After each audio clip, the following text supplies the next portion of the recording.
সেদিন পৃথিবীটারে কাঁপিয়ে দেয়া হবে, পুরো পৃথিবী নড়ে চড়ে উঠবে, টাওয়ারগুলো ভেঙে খান খান, পাহাড়গুলো ভেঙে দুমড়ে মুচড়ে যাবে, মানুষগুলো বিক্ষিপ্ত পতঙ্গের মতো নিক্ষিপ্ত হবে, সাগরের পানির মাঝখানে দাউ দাউ দাউ দাউ দাউ দাউ করে আগুন জ্বলতে শুরু করে দিবে। আল্লাহু আকবার। নকশা এঁকে দিছেন আল্লাহ, নকশা এঁকে দিছে না? সুবহানাল্লাহ পড়েন। আবার আল্লাহ বললেন ফাইদা বারিকাল বাসারু ওয়া খাসাফাল কামারু ওয়া জুমিআশ শামসু ওয়াল কামারু ইয়াকুলুল ইনসানু আইনাল মাফার। সেদিন মানুষের চোখ হবে ছানা বড়া, চন্দ্র সূর্যে কোনো আলো থাকবে না, মানুষগুলো দিক বিদিক পাগলের মতো দৌড়াবে, সবার মুখে এক কথা, পালাবো কই? পালানোর জায়গা আছে নাকি শুধু বাংলাদেশের এই সাইডটাতেই কিয়ামত হবে, সৌদিতে আর হবে না? হ্যাঁ, আমেরিকায়, আমেরিকায় কেমনে হবে? ওদিক তো ডোনাল্ড ট্রাম্প থাকে। হ্যাঁ, আমেরিকাতেও হবে, জাপানে হবে, ইন্ডিয়াতে হবে, গোটা বিশ্বে একসাথে কাপাকাপি আর এই ধ্বংসলীলা শুরু হয়ে যাবে। চিৎকার করে বলেন ঠিক কিনা? আল্লাহ বলেন ইয়াউমা নাতুইস সামা কাতাইয়িস সিজিল্লি লিল কুতুব। আকাশ আর আকাশ থাকবে না, কাগজ যেমনি আমরা এরকম ফোল্ড করে ফেলি, ভাঁজ করে ফেলি, মন চাইলে কাগজকে যেমনি আমরা এরকম হাতের মধ্যে গুটিয়ে নেই, সেদিন আকাশটারে হাতের মধ্যে গুটিয়ে নিবে কে? মানুষগুলো পাগলের মতো দৌড়াবে, কেউ থাকবে টয়লেটে, কেউ হসপিটালে, কেউ মাজারে, কেউ বাজারে, যে যেখানে থাক, শুরু হয়ে যাবে কিয়ামতের এই ভয়াবহ দৃশ্য। দুধের বাচ্চাকে রেখে দিয়ে মা দৌড়ে পালাবে। দুধের বাচ্চা রেখে মা কোথাও যায়? কলিজার টুকরা এটা, দুধের বাচ্চা, এটারে ফেলে মা কোথাও যায় না। কিন্তু কিয়ামতের এই ঝাঁকুনির দৃশ্য দেখে, আল কারিয়া মাল ওমা আদরাকা মাল, এই দৃশ্য দেখে দুধের বাচ্চারে রেখে মা দিবে দৌড়। অনেক গর্ভবতী মহিলা থাকবে এই কিয়ামতের সময়ে, যাদের পেটের ভেতরে 2 মাসের বাচ্চা, 3 মাসের বাচ্চা, অপরিপক্ক অপরিণত, বাচ্চাটা এখনো বড় হয় নাই, কোনো বাচ্চার হাত পা এখনো হয় নাই। কিয়ামতের এই ভয়ঙ্কর দৃশ্যটা দেখে জায়গার মধ্যে 3 মাসের অপরিণত বাচ্চাটা ডেলিভারি হয়ে যাবে।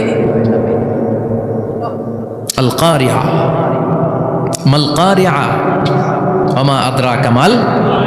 পৃথিবীর যখন এরকম দৃশ্য, আল্লাহ তাআলা ইসরাফিলকে বলবেন, ইসরাফিল তোর তো 3টা ফুৎকার দেওয়ার দায়িত্ব ছিল, দিয়েছে কয়টা? চিল্লায় বলেন কয়টা? এবার আল্লাহ বলবেন এবার দ্বিতীয় ফুৎকার দে। কয় নম্বর ফু দিবে? ওই ফু দেওয়ার সাথে সাথে ইসরাফিল প্রথম ফুৎকার দিয়ে জায়গা মতো এরকমই দাঁড়ায় থাকবে, আবার যখন গ্রিন সিগন্যাল পাবে মুহূর্তের মধ্যে আরেকটা ফু দিয়ে দিবে। ফু দেওয়ার সাথে সাথে পৃথিবীর সব মানুষগুলো মরে শেষ, কেউ থাকবে? থাকতে পারবো আমরা? থাকার জন্য আসছি।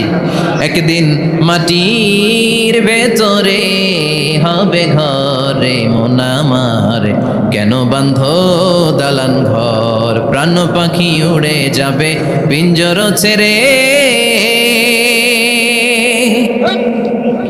ধরা ধামে সবই রবে তুমি যাবে চলে, বন্ধু বান্ধব যত মাতা পিতা দ্বারা সুত, সবই হবে তোমার পরে মন আমার, কেন বান্ধ দালান ঘর, একদিন মাটির ভেতরে হবে ঘরে মন আমার, কেন বান্ধ দালান ঘর। ঠিক কিনা? এই গানের কথামালাটা খুব সুন্দর না? আখিরাতের রিমাইন্ডার আমাদেরকে দেয়। এই যে দুনিয়া, দুনিয়া, টাকা পয়সা আরো লাগবে, আরো কামাবো, এটাতে আমার হবে না, আরো চাই, আরো চাই।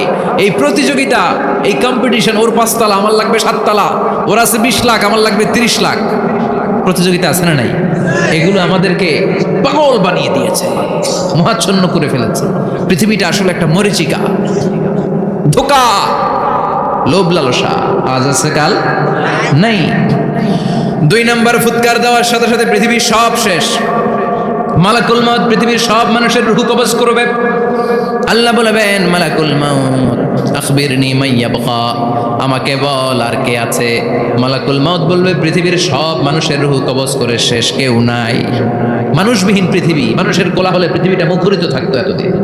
গোটা পৃথিবীব্যাপী মানুষের কোলাহল, ওই যে সাইয়েদনা আদম থেকে শুরু হয়েছে, আর থামে নাই। মানুষ আর মানুষ, মানুষ আর মানুষ, সব মানুষ শেষ। আল্লাহ আশরাফুল মাখলুকাত একটারেও রাখি নাই, সব শেষ। শুধু আছে জিন জাতি। আল্লাহ বলবেন যাও এবার জিন জাতি ধরো, জিনদের রুহু কবজ করো। মালাকুল মাউত কিন্তু জিনদের রুহু কবজ করে। ওমা খালাকতুল জিন্না ওয়াল ইনসা ইল্লা লিয়াবুদুন। জিন জাতি আর মানব জাতি, এই দুই জাতিকে আল্লাহ তাআলা তৈরি করেছে কার ইবাদতের জন্য? আমরা যেমনি নামাজ পড়ি, জিনেরাও নামাজ পড়ে। আমরা যেমনি রমাদানের রোজা রাখি, জিনেরাও রমাদানের ফরজ রোজা রাখতে হয়। আমরা যেমনি হজ করি, জিনেরাও হজ করে। আমরা যেমনি আরাফার দিনে কাঁদতে কাঁদতে আল্লাহর কাছে দোয়া করি, আল্লাহ লাব্বাইক করে, জিনেরাও পড়ে। আমরা দেখি না, এদের দেখা যায়? দেখা যায় না। জিসমুন নারিয়ুন, আগুনের তৈরি ওদের দেহ। ইয়াতাশাক্কালু বিআশকালিন মুখতালিফা, বিভিন্ন কালার ধারণ করতে পারে, বিভিন্ন রং ধারণ করতে পারে। জিনের সংজ্ঞা হচ্ছে জিসমুন নারিয়ুন ইয়াতাশাক্কালু বিআশকালিন মুখতালিফা, আগুনের তৈরি এক সৃষ্টি। বিভিন্ন সূরাত তারা নিতে পারে, মানুষের সূরাত নিতে পারে, প্রাণীর সূরাত নিতে পারে, ঠিক কি না? মালাকুল মাউত জিন জাতি হত্যা করতে শুরু করবেন, রূহ কবজ করবেন। করতে করতে সব শেষ। খারাপ জিনদের সর্দার হলো ইবলিস।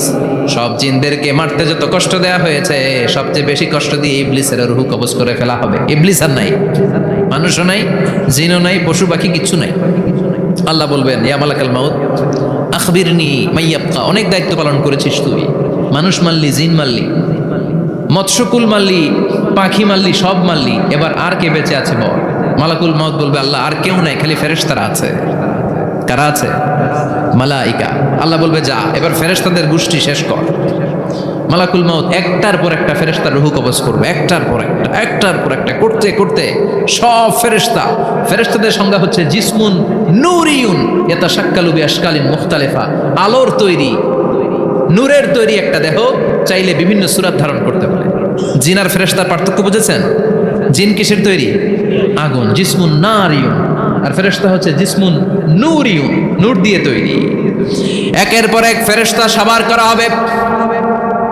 এবার আল্লাহ বলবেন ইয়া মালাকাল মাউত আখবিরনি মাইয়াবকা, আর কে কে বেঁচে আছে বল। মালাকুল মাউত বলবে মাবুদ কেউ নাই, মানুষ নাই, জিন নাই, ফেরেশতাও নাই, শুধু আমার তিনজন কলিগ বাকি। কয়জন? জোরে বলেন কয়জন? জিব্রাইল বাকি, ইসরাফিল বাকি, মিকাইল আর আমি আজরাইল। আল্লাহ বলবে মিকাইলের রূহ কবজ করে নিয়ে আয়। যে মিকাইল আমার আদেশে পৃথিবীতে বৃষ্টি ঝরাতো, আমার আদেশে ক্ষেত খামারে ফসলের ব্যবস্থা করে দিত, আমার আদেশে মানুষের রিজিকের হিসাব রাখতো, এই মিকাইলের রূহ কবজ করে নিয়ে আয়। এক নাম্বার কলিগ শেষ। কলিগ বুঝেন তো? সহকর্মী। কলিগ মানে কি? সহকর্মী। এক নাম্বার কলিগ নাই। আল্লাহ বলবে যা এবার ইসরাফিলের রূহ কবজ কর।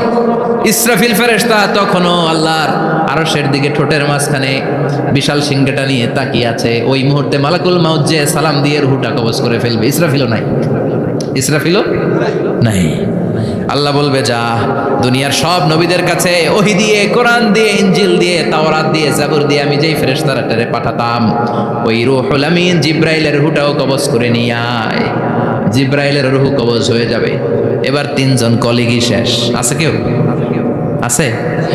এবার আল্লাহ বলবে ইয়া মালাকাল মাউত, হে মৃত্যুর ফেরেশতা আখবিরনি মাইয়াবকা, মহাবিশ্বে আর কে কে আছে বল। আজরাইল বলবে কেউ নাই, মানুষ নাই, জিন নাই, ফেরেশতা নাই, আমার কলিগরাও নাই, আমি বড় একা। এখন আমি একা হয়ে গেছি। আল্লাহ আসি শুধু আমি, মালাকুল মাউত তোমার হুকুমের গোলাম। আর আনতাল হাইয়ুল কাইয়ুম, তুমি শাশ্বত চিরঞ্জীব, তুমি তো মরবা না, আমি আছি। আল্লাহ ভাবছে উনিও থাকবে, উনি আর আল্লাহ থাকবে। আল্লাহ বলবে মালাকুল মাউত এবার তুই মর, এবার তুই মর। এই কথা শুনে মালাকুল মাউতের খিচুনি উঠে যাবে। আজীবন মারছে, আজকে মরবে। খিচুনি উঠে যাবে, জ্বর এসে যাবে, কাঁপুনি ছুটে যাবে, কাঁপতে থাকবে। আল্লাহ বলবেন কাঁপাকাঁপি করে লাভ নাই, মর। মালাকুল মাউত বলবে মাবুদ এইটা আবার কেমন কথা, সবাই রে আমি মারলাম, আমি মরুম কেন? আমি না মারছি, আমি না মেরেছি, আমি মরবো কেন? আল্লাহ বলবেন কথা নাই, মর। ও আল্লাহ আমি কেন মরবো? আমি না দুনিয়ার সবাই রে মারলাম। আল্লাহ বলবেন কুল্লু নাফসিন যায়িকাতুল মাউত, পৃথিবীর প্রতিটা আত্মারে মৃত্যুর স্বাদ নিতে হবে রে মালাকুল মাউত, তুইও মরবি, মর। কাঁপতে কাঁপতে আল্লাহ বলবে জান্নাত আর জাহান্নামের মাঝ বরাবর যে দাঁড়া। মালাকুল মউত দাঁড়াবে। এই দৃশ্য দেখার মতো তখন কেউ থাকবে না, থাকবে কেউ নাই। মালাকুল মউত কাঁপতে কাঁপতে, আল্লাহ বলবেন কেঁপে লাভ নাই, কেঁদে লাভ নাই, মরতে তোকে হবে। Everyone has to take the test of death. সবাইকে মৃত্যুর স্বাদ আস্বাদন করতে হবে। মরে যা, মুত ইয়া মালাকাল মউত। আল্লাহ বলবেন ও মৃত্যুর ফেরেশতা মর, মুত ইয়া মালাকাল মউত। বলার সাথে সাথে যে ফেরেশতার হাতে আমাদের সবার রূহ চলে গিয়েছিল, ওই ফেরেশতা চিৎকার মেরে জান্নাত এবং জাহান্নামের মাঝখানে বেহুশ হয়ে পড়ে যাবে। শেষ, মালাকুল মউতের কিচ্ছা খতম, উনিও নাই। এবার ডানে বায়ে সামনে পেছনে উপরে নিচে কেউ আছে? একজন ছাড়া, তিনি কে? কুল্লু মান আলাইহা ফানি ওয়া ইয়াবকা ওয়াজহু রাব্বিকা যুল জালালি ওয়াল ইকরাম ফাবিআইয়ি আলাই রাব্বিকুমা তুকাযযিবান। এই জমিনে যারা আছে সব শেষ হয়ে যাবে, একজন ছাড়া, তিনি কে? আল্লাহ তখন হুঙ্কার দিয়ে একা একাই বলবেন, একা একাই বলবেন, ইয়া আরদু আইনা আশজারুকি, ও পৃথিবী তোর বড় বড় গাছগুলো কোথায়? আপনাদের নিমসারে বট গাছ আছে? কোথায় আছে বট গাছ? অনেক জায়গায় থাকে না বট গাছ বিশাল, ওইটাকে কেন্দ্র করে শিরকের আখড়া।